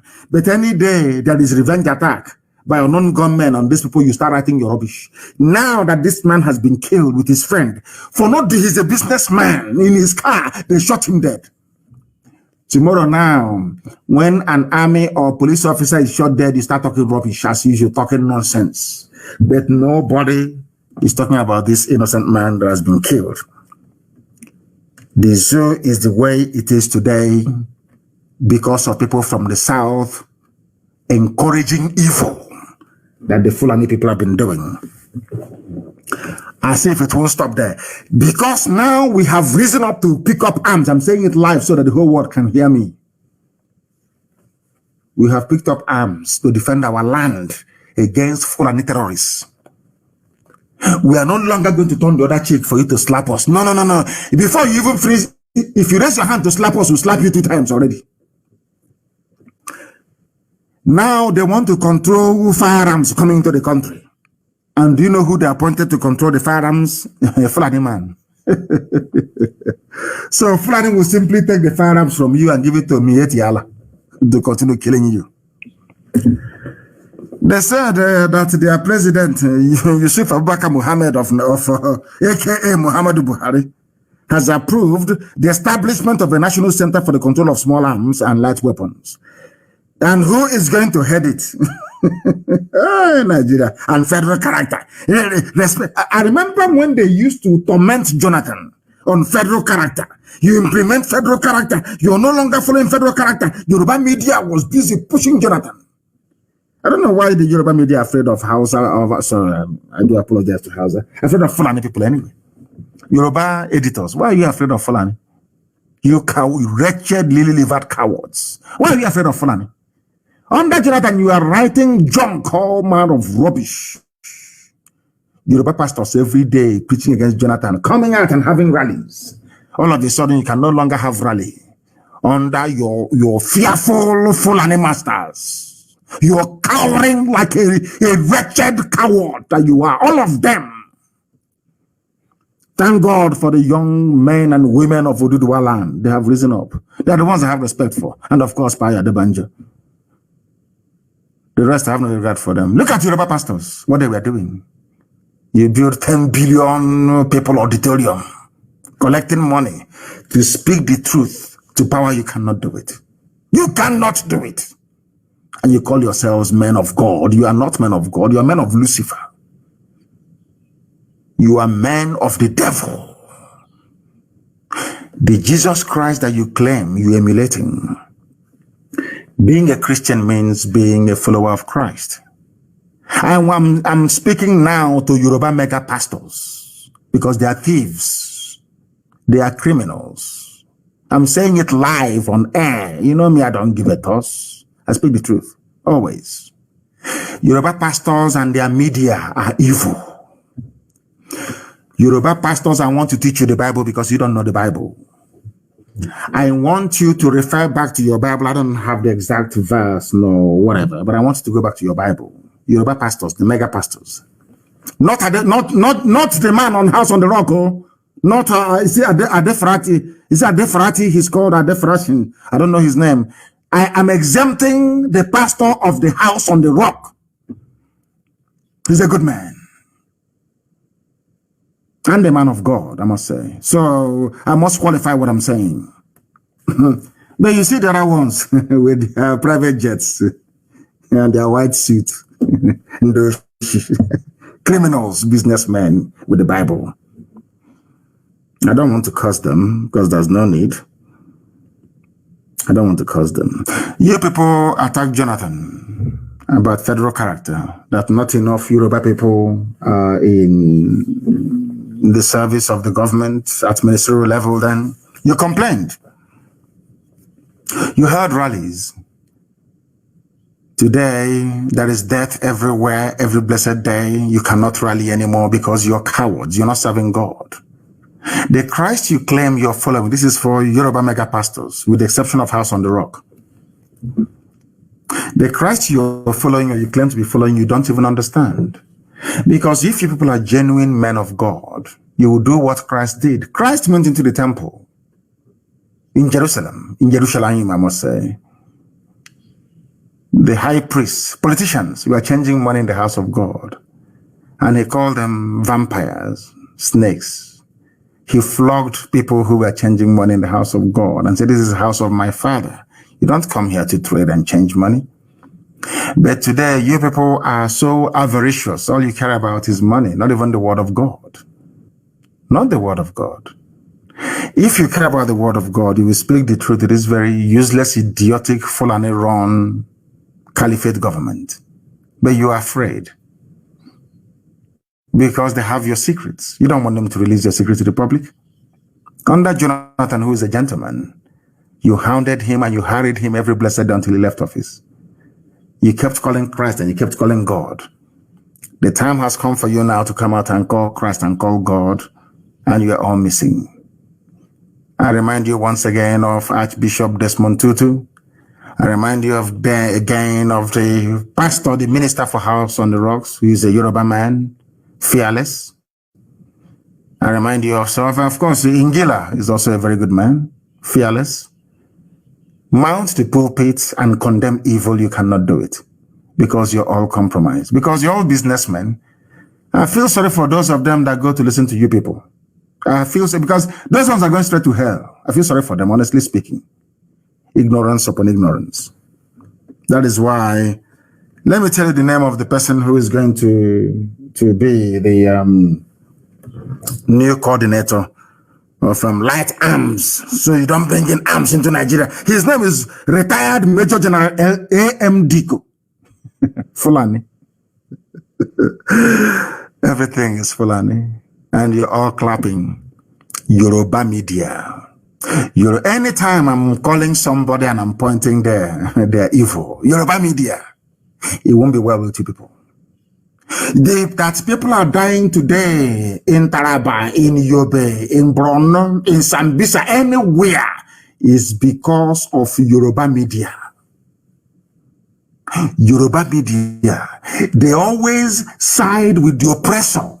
Always siding with the oppressor. I don't know what is wrong with them. Is it that you people are born with this evil inside you, or once you study journalism, you become evil? What is wrong with Yoruba journalists?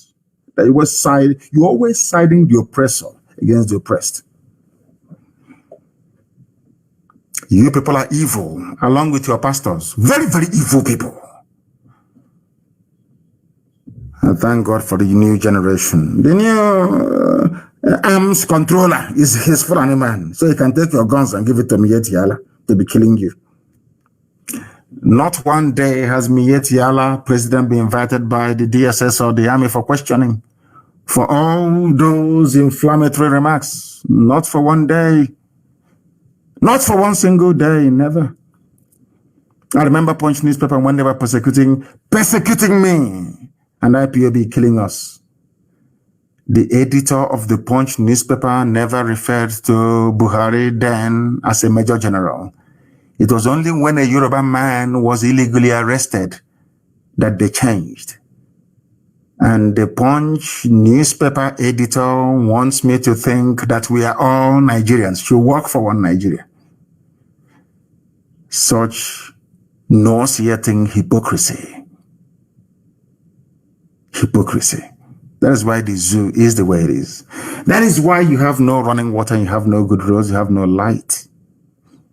Because it is the duty of the journalists to wake up the consciousness of the people, to teach the people what their rights should be. It is not happening. It is the duty of the men of God to rise up to speak truth to power. They do not do it, with the exception of a few people. That is why the zoo is in the mess that it is. Yoruba journalists are there, and only Lagos has a viable seaport, whereas the same Atlantic Ocean flows through Warri, flows through Iguacha, goes through Calabar. It never touched Yoruba media one day to say, this is not good. We are in the same country. In the interest of this one Nigeria, we feel that Warri seaport should be opened to employ people, to move goods down there, to develop that very area economically. Calabar seaport should be opened. Iguacha seaport should be opened. No. I mean, and I wonder, but you claim you're a Nigerian. Others are Nigerians as well. But it never occurred to any of them to say, let us use this power and influence we have to change this obnoxious policy. And who destroyed the economy of the South? It's Obasanjo who did it. Let me leave it there for now. I will do a very special program one day. Bandits threaten to kill students abducted at a Kaduna private university. Who are the bandits? They are Fulani people. They kidnapped Christians mostly and are slaughtering them as we speak. And you wake up tomorrow morning and you say you're a Nigerian.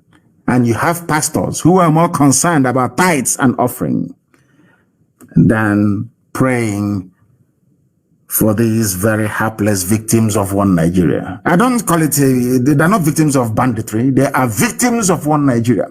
And all of you who over the years have been promoting one Nigeria, I blame all of you. You are responsible for this because had you people held the Fulani to account by insisting on devolution of power, no matter what, you say to hell, devolution of power. This nonsense won't be happening. But you are black people, I don't blame you. You have no soul and you have no conscience. You have no empathy. What concerns other people is of little or no consequence to you. And that is why black people are poor. Our wickedness and evil is second to none. Second to none. Everybody in Nigeria understands that there is only one simple solution to the problem of Nigeria. It is dissolution. They know it very well. But because they think that Nnamdi Kanu will not honor his words, he will not give us oil and gas for free. Please let us continue in this one Nigeria. And I have said it many times. All the minorities in the north will be taken care of. Once Biafra becomes free, it gives us the impetus and the platform from which we can save you from Fulani emasculation and destruction.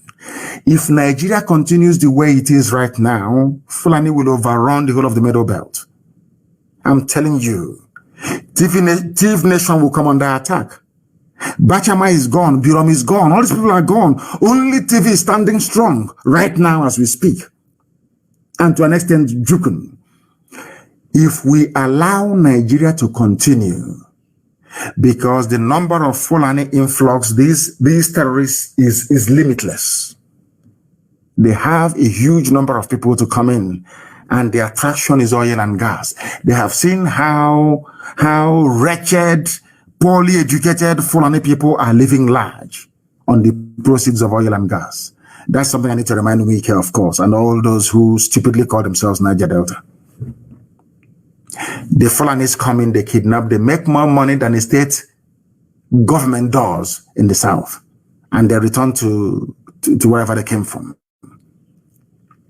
These are the things that must guide your thinking, and that is why Nigeria must end. As I said a few days ago, Nigeria must be dissolved. Let everybody go back to where they come from. If they now wish to come back together to form a country or whatever, that's entirely their business. Let the people decide. That's all we are saying. Let the people decide. There is no need calling for a coup for somebody to take over a government. No, not at all. Call for popular uprising and ask the army not to open fire. That's all. Even the army understands if they open fire, they are dead. University students being abducted every blessed day. And all a pastor is interested in his tithes and offerings. Very, very sad indeed. I don't blame these kids who are being kidnapped. I blame those that wish to sustain one Nigeria. And as they are kidnapping people, I don't even want to be talking about the spread of insecurities that you have across the zoo. 13 more people are killed as armed headers, no longer armed Fulani terrorists, but armed headers attack Benue community. Benue is under attack and under siege.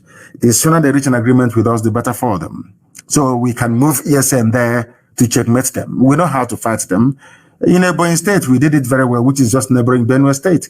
They should come out openly to ask for the help of ESN, and we'll go there and make sure we drive away these vagabonds. That's what we need to do. People are dying every blessed day. Every blessed day right across the zoo, and you know the solution. The solution is dissolution. The solution to Nigeria is dissolution. Once you do that, everybody will be free. There's no need of ranting and writing rubbish every blessed day. It doesn't solve anything. Fulani wouldn't understand that. The killings can happen in Benue, not in our land. You come to our land, you kill us, we kill you back. It's as simple as that. If you're police or your army or anybody you kill, just one day, we may allow you 1 or 2 weeks to breathe. After that, you'll be dead. If you kill us, we're going to kill you.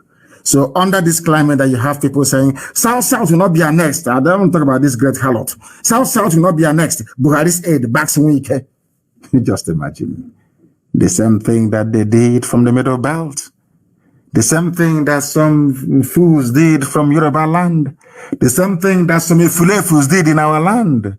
Look at it now. There is Fulani at your doorstep and you're crying and you're lamenting. South will not be annexed. And you went to school. And I tweeted actually. I made a tweet which was very popular today, I must say.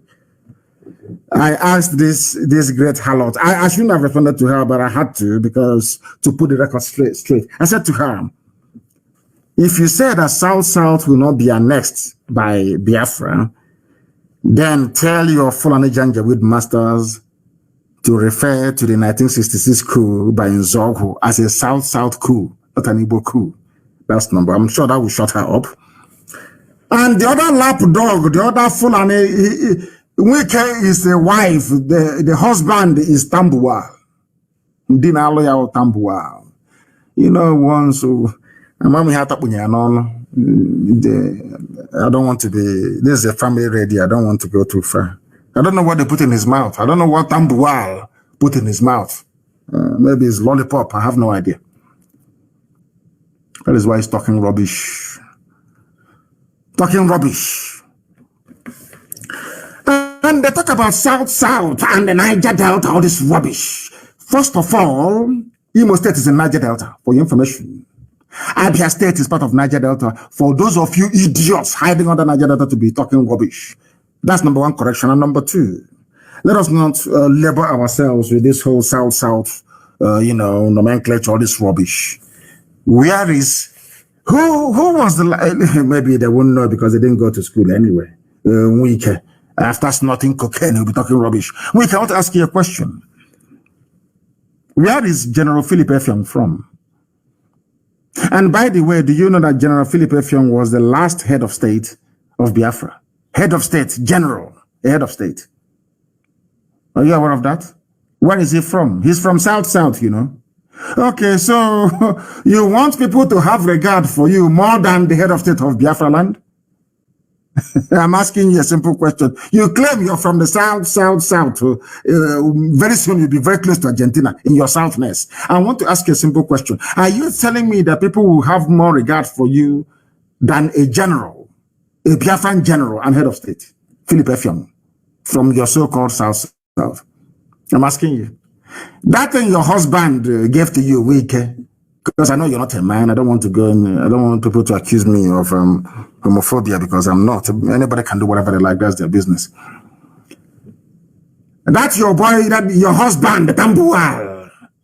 They deny you go to Sokoto, they pull down your trousers and your boxer short. And you come back to Rivers, to a place you call Rivers, talking rubbish. After starting cocaine. If you know you cannot handle Tambuwal, why are you taking cocaine? Wike, why are you snorting? Why do you take cocaine? You don't want to feel pain. That's why you take cocaine. Before you go to bedroom with your husband. You're not ashamed of yourself, idiot. You're talking rubbish. Philip Effiong is from South. So to speak. The last head of state of Biafra. And that is why Akwa Ibom is doing us proud. You're a wretched slave. Look at Ken Saro-Wiwa. Are you more than Ken Saro-Wiwa? Look at Mbaka. Mbaka used to be with them before. You're a wretched, cocaine snorting idiot. In 2 years' time, if at all the zoo can survive, you come down. Then you will see what will happen to you. Fool. Keep making noise for the gallery. Keep making noise every day. You make noise, so your husband will acknowledge you from the north. That, hey, that's my girl. He's doing well in Rivers. He's doing well. You're not ashamed of yourself. May Elohim have mercy upon your soul. You're one man. Democracy is one man, one vote. You claim you're a Democrat, you behave as if you're a fool, a tin-pot dictator. Every component, ethnic nationality in Biafra land will have the choice to choose via a referendum if they are to become a part of Biafra or not. That day, should you wish or choose to do so, you will only have one vote. And I'm even sure that your wife will vote for Biafra because cocaine has eaten your brain. The day they will take you, the day Fulani will deal with you, I can forgive anybody in life, I can never forgive you. The day Fulani will take you. Mark today's date, 5th of May 2021. Everything I say comes to pass, I'm sure you know that. The day they will deal with you, I get you on Allah. If after what Mbaka did for them, they are behaving this way, imagine what they will do to you. You're a very foolish man. A man whose local government starts with an Igbo name says he is not Igbo. The stupidity of these people is astonishing. If you're not Igbo, do you think, what do you think the German will see you as? So if you kill your fellow Igbo people, Fulani will promote you. Typical Sabo and the waste of space. Yet it was the same Igbo people that voted for Jonathan from your so-called South-South. The whole of South-South, how many votes did you give to Jonathan? Jonathan had the highest number of votes from the Southeast. True or false? Wike, all these South-South garbage idiots and Niger Delta morons. Southeast gave Jonathan more vote than all of you put together. Twice. Because as one man said to me, no worry. I asked him, why are you voting for Jonathan? He said, Jonathan is my brother. It's inferiority complex. And the crimes you people committed, that's what is chasing you. You are afraid of abandoned property in Iguacha. You took the properties belonging to your own flesh and blood. And you know that in our culture, the land will strike you dead if you take your brother's property. It's in the Bible, it's in the Torah. Thou shalt not covet the property of your brother. It is in the Bible, Exodus chapter 20, verse 17. And we are the people of the old, people of the book. You understand this very well. That is why some of you in the Equatorial land, because you stole properties that doesn't belong to you. You think that if you acknowledge that this, oh, these are my brothers, so the land will kill you. Some of you grew up and went to school on stolen properties. Thieves, rogues, and Yoshi. That is why you say, I'm not Igbo. Because you were trained with money stolen from your own flesh and blood. You should be ashamed of yourselves. That is why you say you're not Igbo, because you know the land will kill you. As somebody said, it's only in the zoo that the more you educate them, the more foolish they become. The most unstable people in the world are Nigerians. Even their pastors are even more confused. Their politicians, they have no solutions to anything. Their chiefs and their emirs are just watching and pleading for allocation. The more you enlighten them, the more confused they become. After all these years, they can't even tell that Buhari is dead. That's how foolish your average Nigerian is.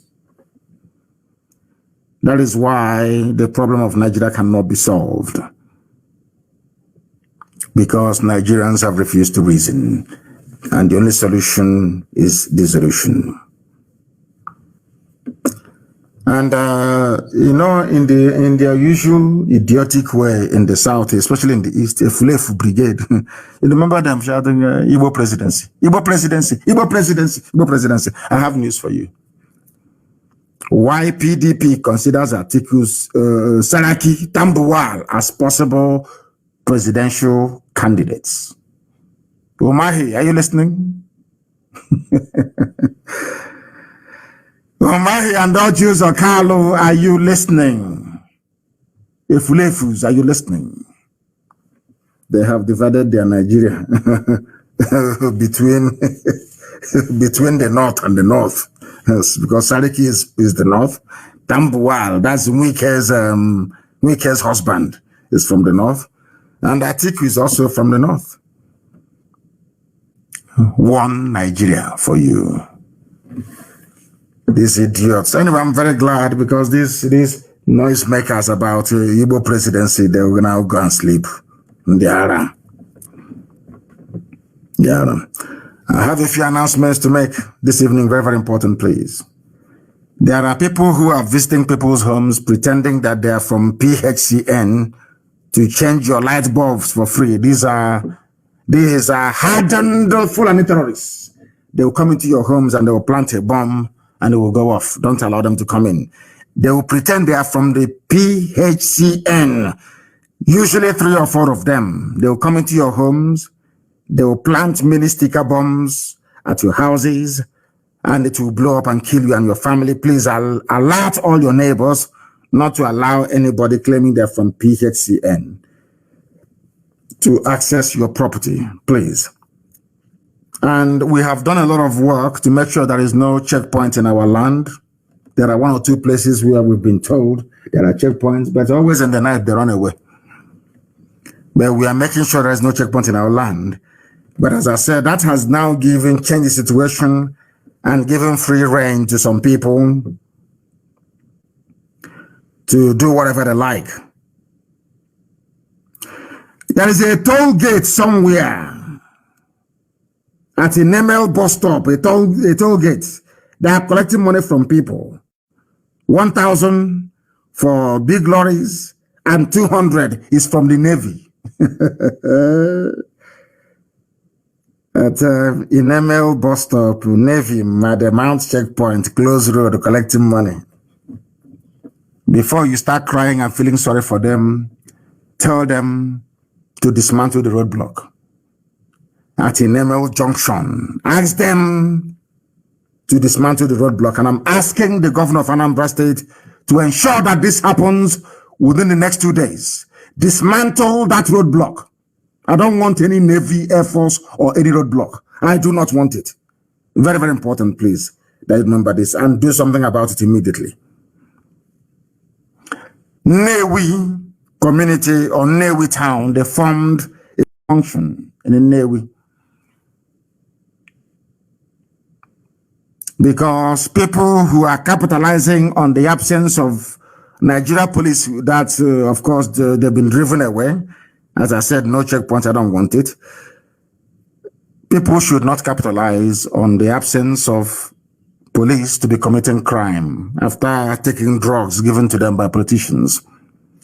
Because ESN is in the bush, that is why groups like Newi Vigilante Group must be in the town. Onisha Vigilante Group, the same. They will not inform on ESN. If they do, then they're finished. They must be allowed to operate. Newi Vigilante will operate.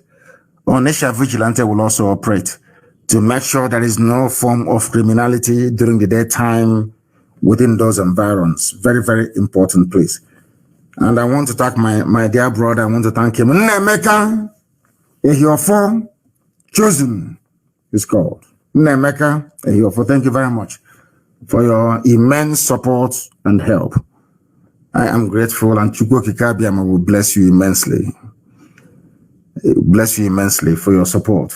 Outstanding support that he gave to this very noble family. Thank you for that. And on that note, we have come to the end of our program today. And by way of outro, I don't know how I'm going to get it, but I will try to see if I can play this very tune. This is a song put together in a tribute to the late gallant commander Ikonso, and I want to play it tonight. I want to play it tonight as an outro. I will not play our national anthem I want to play it tonight. I want to play tonight that very song itself. Please, wherever you are, you must be very, very vigilant. You must be very, very vigilant. Very, very vigilant. Please. Because they are abducting, they are killing, and as I said before, the time is coming very, very close when every able-bodied man and woman will enter into the nearest bush to make sure that we kill all these people because they are killing us right now. They are killing us right now. They are killing us right now. Once again, I thank you all for listening. And as always, here on Radio Biafra is our hallowed platform